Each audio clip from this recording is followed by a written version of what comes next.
हदीस हजूर सल्लल्लाहु अलैहि वसल्लम की एक हदीस है, मेरी हर फिल्म उस हदीस की बुनियाद है कि जुल्म जहाँ देखो हाथ से रोको। मसले एक कहानी मैंने लिखी थी 71 के मौजू पे, बांग्लादेश के ऊपर। उनका नहीं, ये हम नहीं बना सकते। एक लिखी मैंने कश्मीर के मौजू पर, उनका ये भी नहीं बना सकते। कि मैंने बदला लिया उस औरत से जिस औरत ने जिंदगी में मुझे आई लव यू नहीं कहा। मैं क्या तू पीछे पीछे फिरती रहेगी, मैं सुल्तान राही बन के आगे आगे चलता रहूँ। एक लिखी जिसमें मैंने पार्लियामेंट को और वकला को और अदालतों को और पुलिस को घसीटा था। उनका ये भी हम नहीं बना सकते। जितनी भी मूवीज मैंने भी आपकी देखी हैं उसमें सुल्तान राही सिर्फ जो है वो एला बदमाश ही दिखाया गया, किसी में भी रोमांटिक जो है वो उसको करैक्टर में नहीं लाया गया। इसके पीछे क्या रीजन थी? डिजिटल पाकिस्तान की वीडियोस देखने के लिए हमारा चैनल सब्सक्राइब कीजिए और बेल आइकॉन को प्रेस कीजिए ताकि आप हर वीडियो से बाखबर रह सकें। सर मुझे बताएं कि आपकी पहली मूवी कौन सी थी? वहशी जट। वहशी जट। उसके बाद आपको कैसे लगा कि मुझे आगे भी मूवीज लिखनी चाहिए? असल में मुझे चूंकि मशहूर होने का शौक था, तो वहशी जट ने, उस वक्त रेडियो था, टीवी तो था नहीं जिस वक्त वहशी जट लगी, तो रेडियो पर प्रोग्राम चलते थे। तो मेरे लिए यही बड़ी फख्र की बात थी कि मेरी माँ जब गांव में होती थी सारी कहती थी कि मेरे पुत्र का नाम रेडियो ते बोलता है। तो वो ट्रांजिस्टर लेके तो अपना रख लेती थी पास, वो सुनती थी, सारी औरतें सुनती थी, मेरी फिल्मों के प्रोग्राम चलते थे और नाम आता था। तो वो शोर तो बहुत अच्छी लगती थी। सर वहशी जट और मौला जट ये इसी तरह के नाम है, इसके पीछे क्या लॉजिक है? पहली बात तो ये कि मैं जब आया ना पाकिस्तान फिल्म इंडस्ट्री में, तो जो कहानियाँ मैं लेकर आया था वो किसी ने सुनी नहीं, जिन्होंने सुनी उन्होंने बनाई नहीं। उसकी वजह ये थी कि वो कहते थे नहीं जी, मसले एक कहानी मैंने लिखी थी 71 के मौजू पे, बांग्लादेश के ऊपर। उनका नहीं, ये हम नहीं बना सकते। एक लिखी मैंने कश्मीर के मौजू पर, उनका ये भी नहीं बना सकते। एक लिखी जिसमें मैंने पार्लियामेंट को और वकला को और अदालतों को और पुलिस को घसीटा था। उनका ये भी हम नहीं बना सकते। मैंने कहा फिर हम क्या बना सकते? कहते इसके अलावा कुछ लिखो। अब उसके अलावा मैं एक राइटर के तौर पर मैंने जब सोसाइटी में नजर घुमाई तो दो मौजूद थे, एक जाती दुश्मनी और एक गलियों के गुंडे जो ये बदमाशी। आपके पीछे हिस्ट्री? तो मेरे चूंकि मैं खुद एक ऐसे खानदान में था जिसने दुश्मनी की भी थी और कत्ल किए भी, कत्ल हुए भी, तो फिर मैं जात का जट था, तो फिर मैंने जट को लिया। तो सर ये एक ट्रेंड चल पड़ा हाँ, वो फिर ट्रेंड चल पड़ा। और आप देखिए वहशी जट से पहले की फिल्में देख लें, जहाँ फिल्में ख़त्म होती थी वहाँ से मैंने फिल्म शुरू की थी वहशी जट। वही ट्रेंड आज पाकिस्तान में अभी तक भी चल रहा है और वही ट्रेंड इंडिया में भी चल रहा है। सर अभी जो आपने मौला जट लिखी है, जो पहले मौला जट लिखी थी, उसमें कितना फर्क है और आप कैसे समझते हैं कि जो आप लिख रहे होते हैं तो कौन से जो ऐसे एक्टर हैं उन्होंने परफेक्टली वो कैरेक्टर प्ले किया है? देखिए जी, ये आपके जहन में जहाँ तक तो फ़र्क का आप देखती है ना कि पहली और दूसरी में फ़र्क का क्या है, तो वो तो आप खुद फिल्म देख ले तो आपको पता चल जाएगा। फ़र्क है तो फिल्म चलिए ना, अगर फ़र्क ना होता तो ना चलती।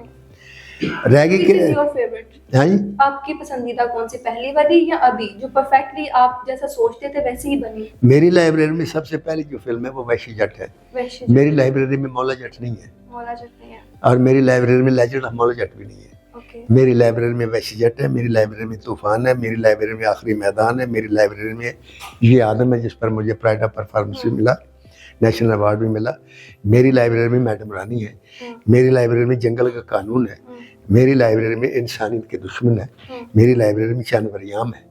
ये फिल्म है। सर मैं एक्चुअली ये जानना चाहती हूँ, अभी तक कोई भी आपने जो मूवीज लिखी हैं और फिर जब वो बनी है, कौन सा कैरेक्टर आपने समझा कि ये परफेक्टली वैसे कर रहा है जैसे मैंने सोचा था अपने ज़हन में? वो मैंने सुल्तान राही मुस्तफा कुरैशी पर मौला जट जब लिखी, वहशी जट जब लिखी, तो उसमें जो मुखो थी आसिया, उसने बिल्कुल ऐसे ही किया जैसे मैं समझता था। और अफजाल अहमद ने ऐसी रोल किया एक सुलहकुन आदमी का दोस्त का, जैसे वो कबूतर पालता है वो। और वहशी जट का रोल सुल्तान राही ने कमाल किया। और अजमल खां का टाइटल था वहशी जट का, उन्होंने अपना रोल निभाया। तो जितने रोल थे उन्होंने बिल्कुल सीखे। और फिर जब मौला जट बनी तो उसमें नूरी नाथ का और उसका दारो नतनी का इजाफा हो गया। उसमें मलक हाकू था, इलियास कश्मीरी था और वो थे अपना जग्गी मलक। इसमें उसकी जगह नूरी नाथ आ गया, मुस्तफा कुरैशी आ गया। और ग़ज़ाला का जो रोल था उसको दारो नतनी के रोल में वो शकूरी बेगम आ गई, बाकी रोल वही थे। सर आप सजेस्ट करते थे डायरेक्टर को या प्रोड्यूसर को कि ये वाला एक्टर मेरे जो ये रोल है वो करेगा? जी बिल्कुल। सर आपने वहशी जट की जैसे बात की, तो उसमें और बाकी जितनी भी मूवीज मैंने भी आपकी देखी हैं उसमें सुल्तान राही सिर्फ जो है वो एला बदमाश ही दिखाया गया, किसी में भी रोमांटिक जो है वो उसको कैरेक्टर में नहीं लाया गया। इसके पीछे क्या रीजन थी? पहली बात तो ये है कि आप जिस सोसाइटी में रहती हैं आप अच्छी तरह जानती हैं। मुझे सिर्फ एक बात बताएं, आप सड़क पर जा रही हैं तो अगर कोई लड़का आपके पीछे लग जाता है और आपको किडनैप करने की कोशिश करता है या तंग करने की कोशिश करता है, तो आप तक आपके ख्याल में कभी आपके जहन में आता है कि कोई शरीफ आदमी आपको बचाएगा? नहीं। क्योंकि शरीफ आदमी लड़ नहीं सकता। ठीक है, मैं अवाम को ये सबक देता रहा हूँ कि हदीस पर अमल करो। हदीस हजूर सल्लल्लाहु अलैहि वसल्लम की एक हदीस है, मेरी हर फिल्म उस हदीस की बुनियाद है कि जुल्म जहाँ देखो हाथ से रोको, सुल्तान ने जहाँ जुल्म देखा हाथ से रोका, और वो फिल्म हर सुपरहिट भी हुई। और जब तक सुल्तान रही जिंदा रहा, वो आखिरी फिल्म मेरी उसके साथ सखी बादशाह थी, वो भी सुपरहिट हुई। तो जिस दौर में हम जी रहे हैं ना, ये आज की बात नहीं है, ये अज़ल से बात है कि आपको भैंस तब मिलेगी जब आपके हाथ में लाठी होगी, वरना वो है जिसकी लाठी उसकी भैंस। तो माशरे में, आज के माशरे में ख़ास तौर से इज़्ज़त के साथ जीने के लिए एक बदमाश की ज़रूरत है।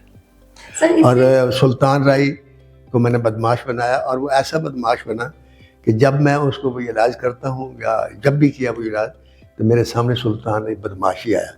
लिहाजा मैंने उसको बदमाशी रखा, एक्शन में ही रखा और नाराज़ रखा। और आपने ये भी नोट किया होगा कि सुल्तान राय की जितनी भी 274 फिल्में मेरी सुल्तान राय के साथ हैं, सुल्तान राय आगे आगे होगा और हीरोइन पीछे पीछे, ऐसी होगा। कभी सुल्तान राय ने मोड़ के यूं नहीं किया होगा। हाँ, वैसे ये जानना चाहते हैं सब। इसकी बेसिक वजह ये है कि आप मैंने देखें आपके सामने बैठा हूँ, आज तो मेरी एज 18 साल हो गई ना, चलो कोई बात नहीं। तो कभी तो मैं पिछली एज में बच्चा भी था, खूबसूरत भी था, बोलना भी आता था। अभी भी बिल्कुल परफेक्ट है। Thank you. तो बोलना भी आता था, हर क्लास में टॉप भी करता था, बेहतरीन डिबेटर था, अच्छी फैमिली से ताल्लुक रखता था, कद भी ठीक था। कभी जिंदगी में मुझे किसी लड़की ने ये नहीं कहा आई लव यू। वो क्यों सर? अब ये मुझे नहीं सर, वो कहीं ये रीजन तो नहीं कि आपने कोई रोमांटिक मूवी नहीं बनाई? नहीं, मैं उसकी यही रीजन आपको बता रहा हूँ कि मैंने बदला लिया उस औरत से जिस औरत ने जिंदगी में मुझे आई लव यू नहीं कहा। मैं क्या तू पीछे पीछे फिरती रहेगी, मैं सुल्तान राय बन के आगे आगे चलता रहूँ। आपने अपना जो मैंने अपना जो था ना, वो मैंने सुल्तान राय के अंदर डाला। लिहाजा मुझे अच्छा ही नहीं लगा कि मैं किसी और पे क्यों जाऊँ भाई, जब मेरे पीछे कोई नहीं, मैं भी नहीं जाता। सर, इतने अजीम आप राइटर हैं, आपने इतनी मूवीज लिखी हैं, मतलब आप जैसे कि मैंने बताया कि आपने वर्ल्ड रिकॉर्ड काम किया है, आपके डायलॉग्स भी अदब में पढ़ाए जाते हैं बच्चों को। आपको आज तक गवर्नमेंट की तरफ से क्या अप्रिसिएशन मिली? मैं लोग बड़ा शिकायत करते हैं जी मेरे साथ यूँ किया, ये किया। मैं तो कोई शिकायत नहीं करता, क्योंकि मेरा ईमान है कि फैसला आसमान पर होता है, ज़मीन पर अमल होता है। मुझे उन्होंने अवार्ड नहीं दिया। मुझे बड़े लोगों ने कहा यार एप्लीकेशन दो, ये मैं क्यों दूँ? एप्लीकेशन देकर अवार्ड लिए जाते हैं, मुझे बताएं। अवार्ड तो देखें ना, आप एक काम कर रहे हैं, यही काम जो कर रहे हैं। अब अगर किसी ने देखे ना, मुख्तलिफ एंकर्स को देखेंगे, उनमें कंपटीशन करेंगे, फिर शॉर्ट लिस्ट करेंगे, फिर 2 रह जाएंगी, फिर 3, फिर 1 बेस्ट का अवार्ड। आप एप्लीकेशन लेके कभी एप्लीकेशन की भीख मिलता है अवार्ड? नहीं एप्लीकेशन दी। सिंध हुकूमत को पता नहीं क्यों ख्याल आ गया, उन्होंने 19 में मुझे 19 में मुझे प्राइड ऑफ परफॉर्मेंस दे दिया। पंजाब हुकूमत जिसके लिए मैंने लिखा, पंजाब पंजाब करता रहा, पंजाब की गैरत को ललकारता रहा, उभारता रहा, लेकिन यहाँ किसी को ख्याल नहीं आया कि नासिर अदीब को अवार्ड दिया जाए। मैंने आज तक मांगा नहीं, ना दे, कोई बात नहीं, मुझे से कोई गर्ज नहीं। सर, कोई आप शिकवा करना चाहेंगे मुझे, मतलब जिस तरह से दूसरों को एक्टर्स को अवार्ड दिए जाते हैं, आपकी बेस पे अगर राइटर्स ना हो तो एक्टर कुछ नहीं, हमारी फिल्म इंडस्ट्री कुछ नहीं है। देखें जी, मैं ऐसे कई दफ़ा कह चुका हूँ इकरा के, मेरे से पूछा जाता है पाकिस्तान फिल्म इंडस्ट्री के रिवाइवल कैसे हो सकता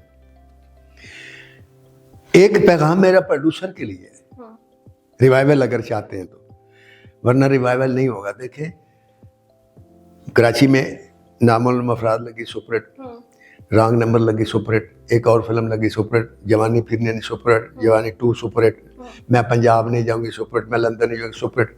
आई ना फिल्में ज़्यादा बनने की वजह कम होगी। इस वक्त वहाँ सिर्फ एक फिल्म इस वक्त नदीम बेग बना के आया है, कोई फिल्म नहीं बन रही। और जो बन रही है ये मौला जट के बाद 54 फिल्म्स का तो मेरे इल्म में है, वो लगी हैं। आपको नाम आते हैं उन फिल्मों के, कौन कौन सी लगी? क्योंकि जुमे को लगी, हफ्ते को उतर गई। तो नहीं बन सकती वो ऐसे, रिवाइवल नहीं हो सकता ऐसे। रिवाइवल कैसे हो सकता है? प्रोड्यूसर जहन में रखे कि चेहरों से ज्यादा जहनों को इज्जत दे। पहली बात। जी बिल्कुल। हुकूमत आर्डर निफज कर दे ऑर्डिनेंस के, जहां भी प्लाजा बनेगा, खा तहसील में बने खा गांव में बने, 4 मंजिला जहां प्लाजा बनेगा उसमें एक सिनेमा जरूर हो, खा वो 50 सीट का हो खा वो 200 सीट का हो। अगर सर्किट में हमारा प्रोड्यूसर पहले क्यों जिंदा था, फिल्म डेड फ्लॉप होती थी दूसरे दिन ओपनिंग कर लेता था, क्यों? फिल्म फ्लॉप होती थी लाहौर, कराची, फैसलाबाद, मुल्तान, ये बड़े शहरों में। छोटे शहरों में फिल्म फ्लॉप नहीं होती, छोटे शहरों में फिल्म होती है। वो गांव के लोग पता क्या कहते थे, और राय दी फिल्म आई यार वेखनी, अंजमन दी फिल्म आई है वेखनी, और इस फिल्म चो गाना वेखना। तो वो देखते थे। 300 सिनेमा था सर्किट में, तो प्रोड्यूसर जो था वो 5-5 हज़ार रुपए के वो दे के अपना पैसा कवर कर लेता। इन सिनेमा से तो पैसा ये तो डाकू बैठे हुए हम सिनेमा ओनर जो है, आप करोड़ों रुपए लगा के फिल्म बना गया तो कहते हैं 50% हमें दो, और उसका शेयर भी जो है प्रोड्यूसर को 6 महीने का चेक देते हैं। ये कोई तरीका है? हुकूमत टस से मस नहीं होती, क्यों? कि उस माफिया के पीछे इंडिया है। वो चाहते हैं कि ये इंडस्ट्री बर्बाद हो जाए, हिंदुस्तान की फिल्में खोलें और सारा सरमायादार हो। जितना सरमाया हमारी इंडस्ट्री ने पिछले 30 साल में कमाया है, वो 3 सालों में हिंदुस्तान लेकर यहाँ से चला गया। चंद फिल्में 3 साल में जो आती रही। तो इस तरीके से अगर होगा सर, लेकिन मौला जट जो आपने पहले 90s में लिखी थी, अभी जो मौला जट लिखी है उसने तो बहुत इंटरनेशनल लेवल पे फेम कमाया। जी, वो तो एक फिल्म है ना, मतलब अल्लाह ताला ने मुझे इज्जत देनी थी, दे दी, और उस फिल्म ने कमा लिया। वो करोड़ों रुपए लगाए उन्होंने, 60 करोड़ लगाया, 5-4 अरब से ज़्यादा उसके पैसे आ गए। लेकिन वो बात यह है ना कि उनका तो हौसला था, उनमें कुव्वत भी थी। उन्होंने तो 50% किसी को भी नहीं दिया। उन्होंने कहा जी नहीं लगानी तो ना लगाई, उन्होंने नहीं लगाया, उसने करना मत लगाओ। जो प्रोड्यूसर था उसने कहा मैं 20-30% से ज़्यादा नहीं दे सकता, इतना ही दिया, और कहा कि अगर शेयर जुमेरात को मेरा नहीं आएगा तो जुमे को फिल्म के शो नहीं चलेगा। तो दिए सबने पैसे, उनकी मान, क्योंकि उनके अंदर ताकत थी, उनका अपना कॉन्फिडेंस भी था फिल्म पर। यहाँ तो प्रोड्यूसर सिनेमा बनाने के बाद मिन्नतें करता कि हमें शो दे, उनकी मर्जी है 2 शो दे दे, 3 शो, रात का शो लेने, सुबह का शो लेने, ऐसा शो दे देंगे पाकिस्तानी फिल्म को जिस वक्त आ ही नहीं सकता कोई सिनेमा देखने वाला। सर, चलते चलते मैं आपसे ये पूछना चाहूँगी कि जिस तरह से आपने इतना काम किया फिल्म इंडस्ट्री के लिए, पाकिस्तान के लिए, उस तरह आपको रिवॉर्ड्स नहीं मिले, लेकिन अभी कहीं कोई मायूसी है या आगे भी इस तरह की मजीद हमें मूवीज़ देखने को मिलेंगी, जैसे अभी मौला जट है उसी तरह की, जैसे आपका विजडम होता है पूरी मूवी के पीछे लिखने के, कोई इस तरह की मजीद आएंगी? जी, मैंने 4 स्क्रिप्ट लिखे हैं मौला जट के, लेजेंड ऑफ मौला जट के बाद 4 फिल्में इंशाल्लाह जब बनेगी तो मैं ये तो नहीं कह सकता कि वो कितना चलेंगी, लेकिन वो पब्लिक को मायूस नहीं करेंगी, वो खुश होकर देखेंगे और बेपनाह चलेंगी। लेकिन बात वही है कि जहाँ तक मेरी ज़ात का ताल्लुक है, मैं कभी भी बेकार नहीं रहा, हर दौर में मैंने काम किया, आज भी मैं काम करूँ, अल्लाह का लाख लाख शुक्र है। लेकिन ये मेरा रिवाइवल तो नहीं होना चाहिए, रिवाइवल तो ट्रेड का होना चाहिए। सर, कभी मायूसी आई आपके अंदर के? मायूस तो मैं जिंदगी में इकरा जी कभी भी नहीं हुआ, क्योंकि मायूसी वैसी गुनाह, मैं बिल्कुल हमेशा ऑप्टिमिस्ट हूँ और मैं कभी मायूस नहीं हुआ। और मैं आपके सामने कह रहा हूँ कि मैं जनती हूँ, अल्लाह के अंदर मुझे, मैं ये सोचते ही नहीं कि वो मुझे दोस्त में डालेगा, क्यों डालेगा मुझे दोस्त में, मैं उसका बंदा, मुझे नहीं डालेगा, वो ले जाएगा मुझे जन्नत में, अल्लाह खैर सल्लम। मैं ऑप्टिमिस्ट आदमी हूँ, मैं ना नेगेटिव सोचता हूँ किसी आदमी के बारे में, ना नेगेटिव बात करता हूँ, ना मैंने कभी किसी बात की टेंशन ली है। नुकसान हो जाए तो मैं ये सोचता हूँ, अपने अल्लाह की तरफ देखता हूँ, 188 रुपये का कर्ज था, अगर 2 लाख रुपए नुकसान हुआ तो तूने मुझे 2 लाख दिया था तो हुआ ना, तो कोई बात नहीं, तू नहीं देना है वो मुझे 4 लाख दे देता है। बिल्कुल सर, हमारी बेस्ट विशेस आपके साथ है और इसी तरह मूवीज लिखते जाए, और हमें जो है हमारे आप जैसे लोग ही हमारे पाकिस्तान को रिप्रेजेंट करते हैं फ्रॉम फॉर अदर कंट्रीज। इसी के साथ जो है मैं आपसे इजाज़त चाहूँगी, अल्लाह हाफिज़।